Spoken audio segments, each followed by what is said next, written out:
Hello, Money Queens and listeners. Welcome to Women Behind the Millions. Let's meet the women behind the millionaires, the women supporting, guiding, celebrating women with their wealth. You will hear from women millionaires, how they got there, what they wish they had known, what got them to be a millionaire, the emotional side, the spiritual side, the practical side of wealth. You'll also get to meet the women behind the scenes helping make it happen. Let's dive into Women Behind the Millions. I am Jessica Weaver, your host, best-selling author of 3 books, wealth advisor, and founder of the Women's Wealth Boutique. Let's start meeting the women.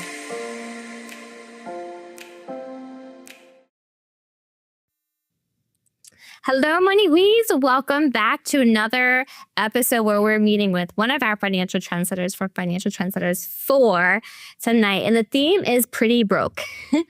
The price women pay to fit in. Really that emotional and financial cost that women pay in the pursuit of becoming perfect, becoming pretty, feeling acceptance within their communities. And it is a global wide problem that's spanned decades, probably since the start of it for 2. So I'm so grateful to have with us Nettie Reeves. Her chapter was so refreshing, just a breath of fresh air within the Trendsetters anthology book. She is a transformational financial strategist, entrepreneur, speaker, and co-author of Financial Trendsetters 4. Through her powerful chapter, Pretty Broke, The Price Women Pay to Fit In, she challenges the societal pressures that often keep women looking successful while preventing them from building lasting wealth. As a CEO in Shaped Financial Solutions, Nettie is on the mission to help women and families break financial cycles, build generational wealth, and create legacies rooted in purpose, freedom, and impact. So let's bring to the stage Nettie Reeves. Hello, Nettie. How are you tonight? Hi, Jess. I'm good. How are you? It's beautiful. You look beautiful. So good to see you. And thank you. You always look beautiful. Thank you. I love your energy because it is a heavy topic. Yeah. When we think about, the shame women feel about their appearances, there's more than one body part that all of us would want to change in a heartbeat. And sometimes we buy into, if I just do this one procedure, if I just do this one skincare routine, and it snowballs into this huge thing. It just keeps going and going. And even in your chapter, you wrote, each time I thought I was catching up, the goalpost would change again. What got you fascinated with this? Did something happen to you growing up that got you to research and really focus on this work with women? That's a good question. I write in the chapter that my mom used to tell me, beauty is only skin deep, right?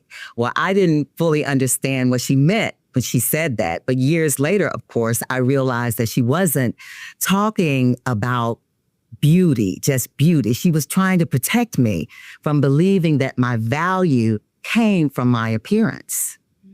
And that lesson kind of stuck with me and really kind of resonated one morning when I was watching one of the news programs. And you know how they all do. They all bring on this product, that product, and tell you they've tried them all. They're all very good and they work. And so you get bought into that, right? You just, oh, well, she looks great. So let me try it too. And before you know it, you've bought everything on every channel and basically you still look the same.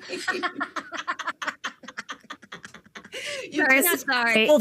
Before you bought it, right? And so that is, we're getting these things from everywhere. We're getting them from social media. We're getting them from television. They're right here in our hand every moment of every day. And so we have this pressure to look a certain way. And so what I really want women to start doing is understanding that the mind and not the mirror is the judge, right?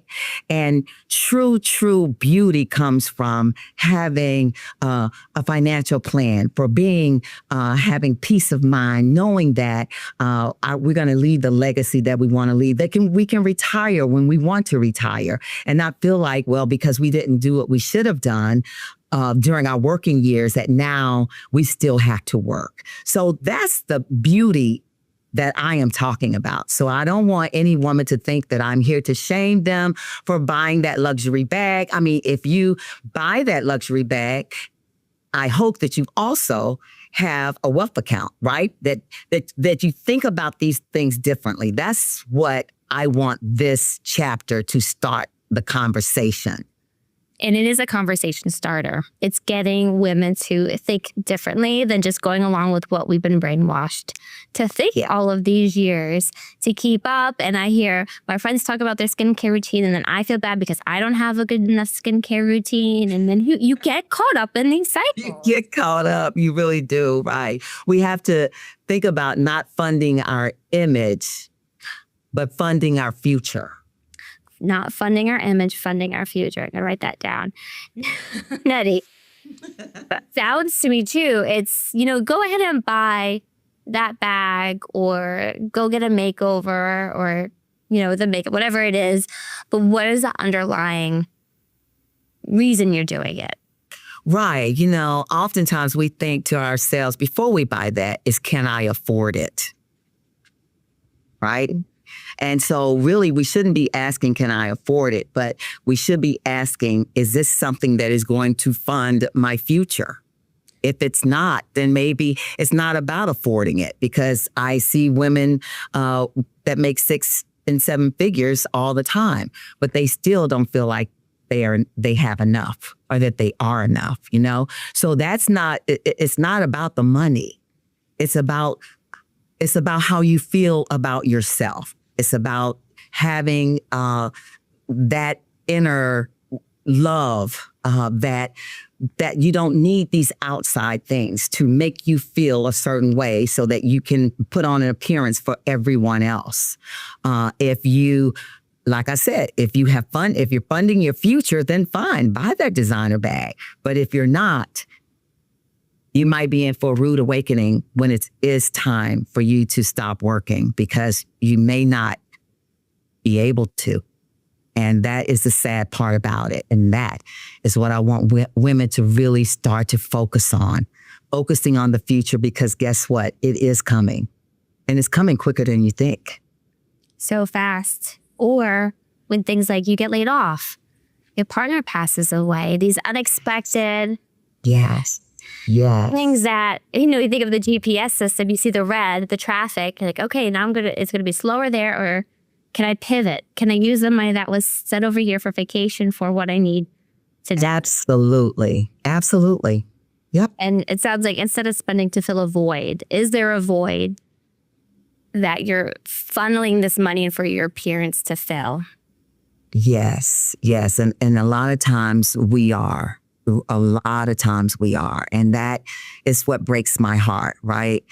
Because we think that if I look a certain way, then I can put on this appearance. And people, I think that sometimes we even fool ourselves into thinking because I look a certain way that I am a certain way. I hold a certain image, right?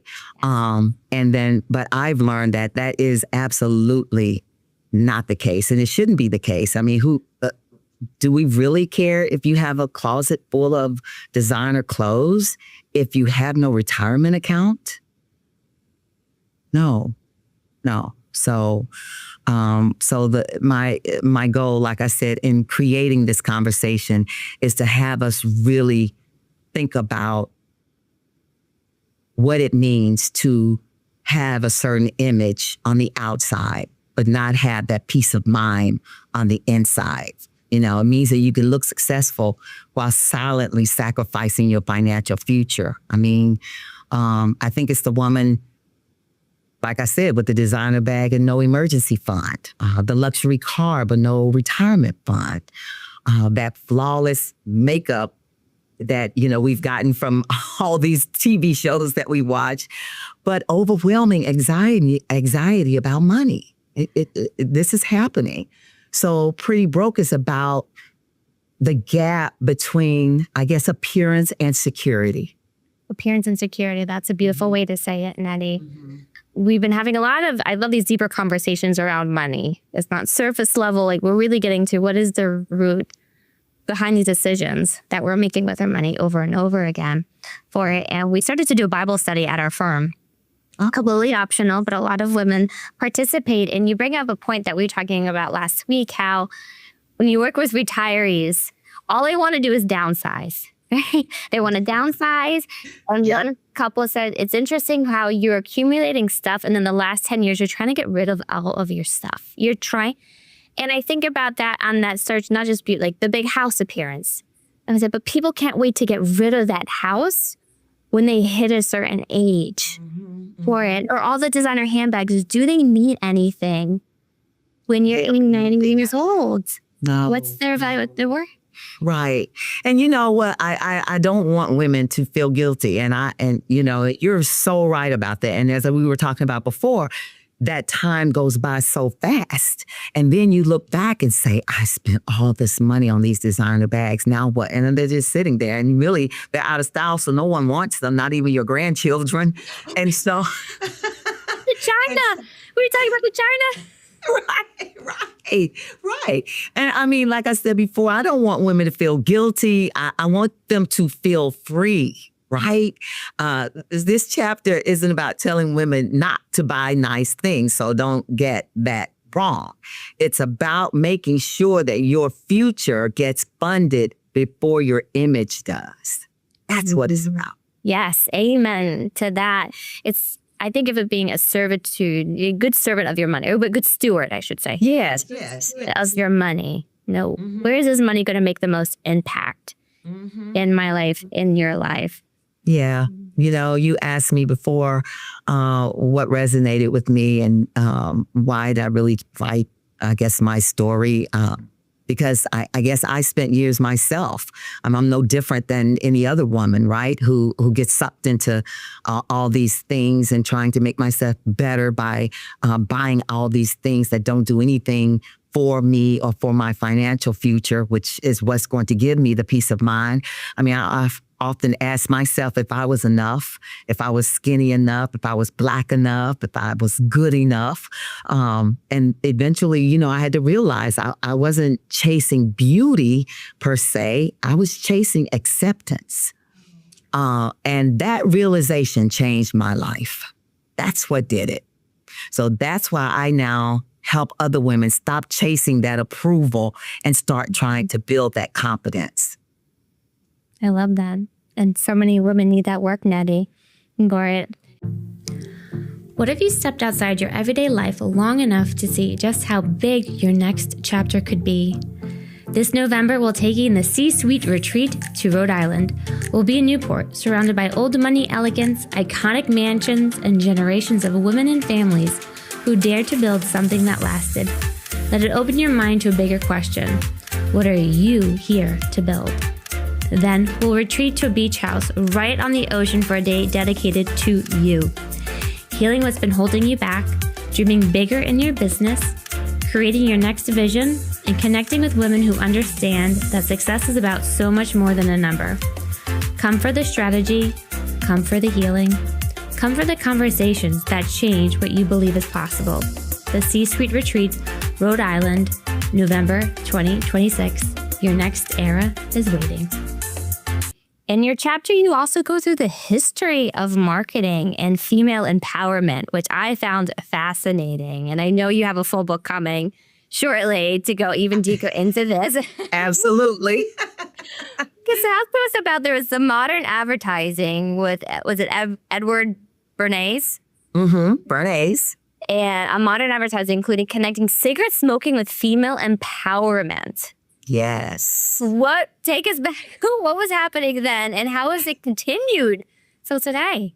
Well, it definitely has continued. It started there with, having women think that, well, through advertising. Of course, before advertising, there was nothing and women were just home, of course, cooking and cleaning and having children, unable to work, unable to do anything. And so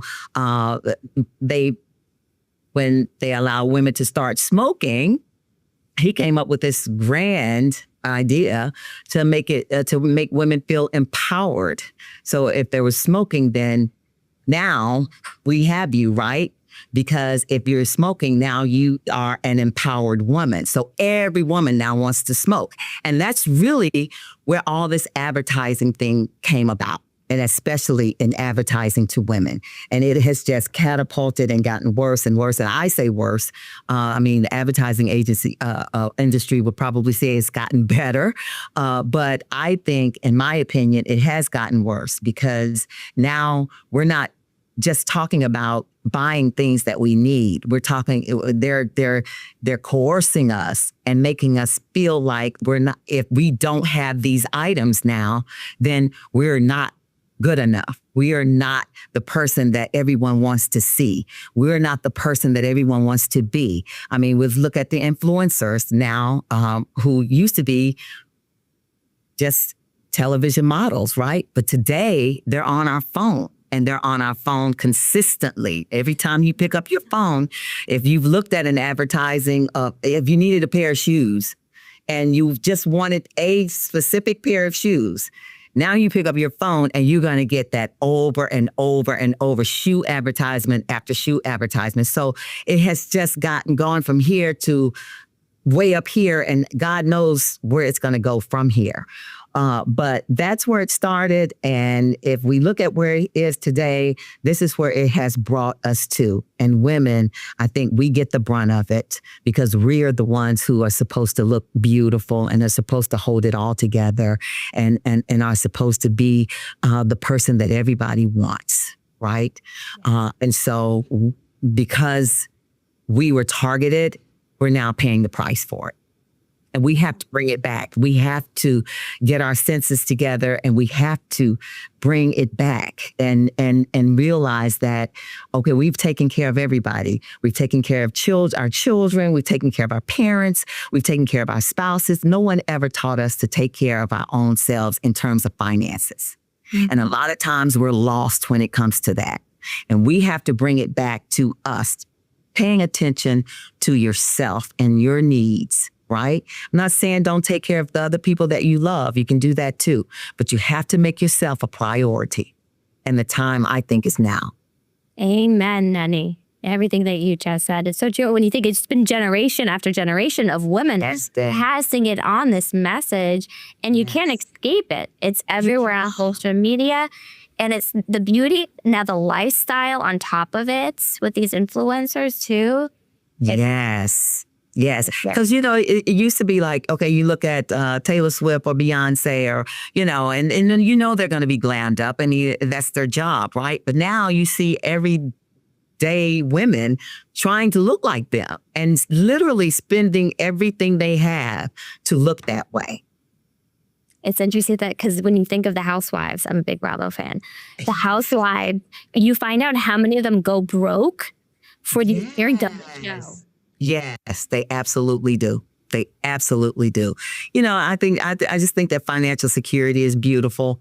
And I don't think that everyone needs to know that, right? Just by looking at you, they can if that is who you are, right?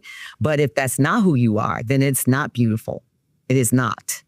Absolutely is not. So we want women to be beautiful from the inside out.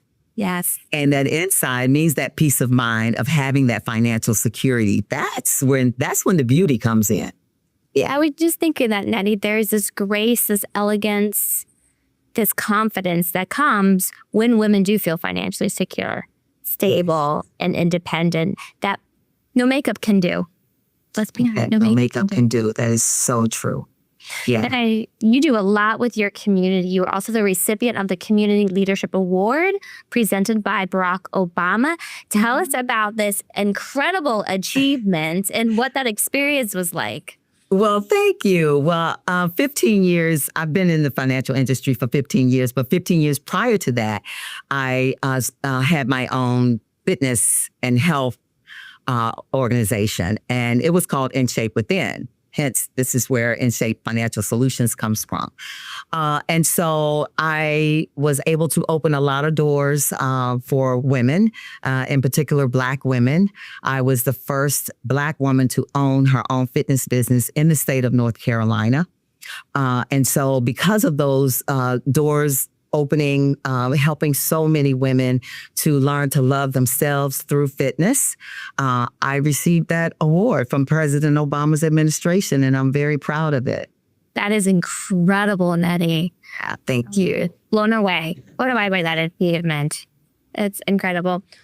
What would you say to the little girls watching this, or to the moms of the little girls, of what they can do to help shape the next generation? I'll give you an example. When my daughter steps on the scale, because we know what it's like as women stepping on the scale. We fear it. It's like looking at our expenses, looking at a credit card bill. But I say to her, look how strong you've gotten. I don't say, look how big you've gotten, how much weight you've gained. Look how strong you've gotten. Yeah. What would you say to these little girls and to the moms who are starting to shape the next generation of women? Well, I'm glad you asked that, because I wrote in the book about my granddaughter, and we do the same thing with my granddaughter. We never mention weight around her. We want her to know that she is beautiful from the inside out. And I want every woman listening to me to know this, that you are already enough. You don't have to buy your worth, prove your value. You don't have to keep up with someone else's definition of success. You have your own. You are enough. So invest in yourself, right? Invest in your own future. Invest in the future of your children, not just financially, but invest in them, letting them know that they're enough. Every day you should tell your daughter, especially, that she is enough, just like she is, and that she doesn't need to change a thing. And then once she sees that you are investing in yourself, then she will pick that up as well. Because, the most beautiful woman in the room is not the one wearing that expensive outfit. It's the one that has that peace of mind that we've been talking about, that financial freedom. That's the confidence. That's where that confidence comes from, when she can live on her own terms. And so we need to be teaching our daughters and granddaughters that, I think. Do we even dare to say sexy? Like, can financial independence Absolutely. Absolutely. Sexy too, right? It is. Yes, I totally agree with that. What if the life you're dreaming about isn't too big? What if the wealth, impact, legacy, and purpose on your heart were placed there for a reason? For too long, women have been taught to shrink themselves, to choose practicality over possibility, to dim their light instead of letting it shine. But what if the answer isn't less? What if the answer is more? More faith, more creation, more expansion, more of who God created you to be. The Pink Code is an invitation to step beyond limiting beliefs and into a life of limitless possibility. Because your story isn't finished. Your next chapter starts now, and your blank page is full of possibility. The Pink Code, coming this July. You talk about a lot, the mind, not the mirror, is a judge. I love this saying. Where did it come from, Nettie? It came from when I was heavily into fitness, actually. And I wanted women to understand that it's not about what you look like. It's about what you feel like. It's about what's going on the inside. It's what you think about yourself, right? Again, this whole thing, it works for that, and it works for this. It works for women, right? Because we are so concerned about being accepted by others, and we're not accepting ourselves. And so, all the things that we do to try to make ourselves acceptable to everyone else because everyone else is doing it, or they have it, or, her butt is bigger than mine, so I'm going to get a BBL, or, all this makeup. I want to wear a weave, or whatever the case may be. You're enough. You're enough just like you are. You were born with enough, right? So let's focus on the things that really, really, really, really matter. Because in the end, none of that stuff matters. None of it. The big house that you were talking about, all the makeup, all the designer purses and clothes and all of that stuff, none of it matters. But what is going to matter is how you're able to live. That's going to matter. Yes. What would you tell? Because sometimes we find ourselves stuck in an environment, a group of friends, let's say, that don't make us feel enough, that make us feel we need to be spending this money in order to be worthy of their time. What would you say to them? Well, I'll tell you something else my mom used to tell me. She used to say that birds of a feather flock together. Smart woman. So, right, if they are pressuring you as like any other pressure from peers, and you know in your gut, as a woman, as women, we have strong guts, right? And so if you learn to listen to your gut, and if you're in a situation or if you with a group of women or they're your friends that they are pressuring you to live a certain lifestyle that you know is not what you can do or want to do or have chosen to do, then I suggest you find a new set of friends. Friends that actually think and feel the way that you do. Yeah. And then you guys can just do great things together. Think about that. And like, think of the stress and anxiety you have, that energy it's taking up trying to. That negative energy. Absolutely. Absolutely. Oh, I can imagine. And I say I can imagine because I've experienced it. I have, you know, I don't know women who haven't experienced it. But as you age, you learn, you know, hindsight is 20/20. You can look back and say, you know what? I'm so glad I got out of that, but I wish I had done it sooner. Mm-hmm. And so now we can talk to younger women and tell them, right? And that's what we should be doing. And hopefully this conversation is helping that on that track. Yeah. Because, right, absolutely. Because they if we don't tell them, then now they have to go through the same thing that we did and may not learn it until later, until it's too late too. And so why would we do that? You know, as women, we like to help each other. And so I know I do, and I only hang around women who like to help one another, each other, right? Because I've decided that that's the life that I want to live, because I do like having peace of mind. I do like being with people who think like me, who I can learn from and who I can grow with. And that is who we should be spending our time with and exerting our energy on, those kinds of people. Yeah. So true, Nettie. Well, as we wrap up, you have one of my favorite quotes, all-time quotes. If you ever felt like you were falling short, it may not be you, it just may be the system. Mm-hmm. Wow, is that true? And I see that people with finances all the time, they don't fit into that cookie cutter model that they're supposed to be. And so they think, I'm stupid, I'm dumb, I'm not good at math, I'm not good at money. Like, no, it's just the wrong system for you. That's exactly right. That's exactly right. And this whole system of buying into beauty, it's hard to fight. It's hard to fight because, as we mentioned, it's everywhere.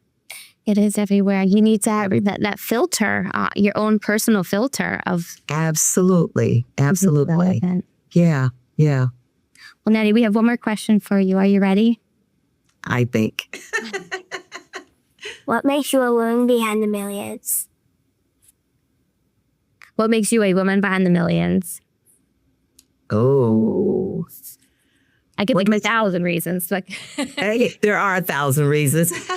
But one reason is not necessarily because I have millions, but because my wisdom, my worth is what I choose to be my legacy. And so what I pass on to other women is what makes me a woman behind the millions.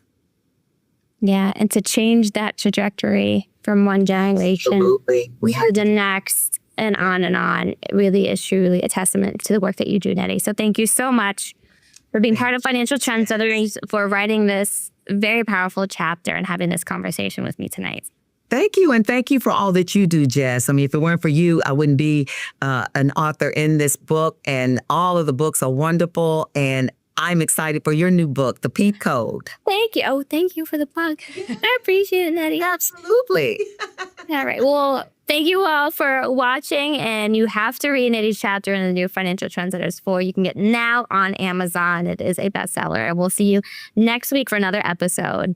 Night, Money Queens. Hey, money queens, looking to get your wealth to that next level, 7, 8, 9 figures? Follow us on Instagram at pinkfixmymoney and at Women's Wealth Boutique for more millionaire money tips.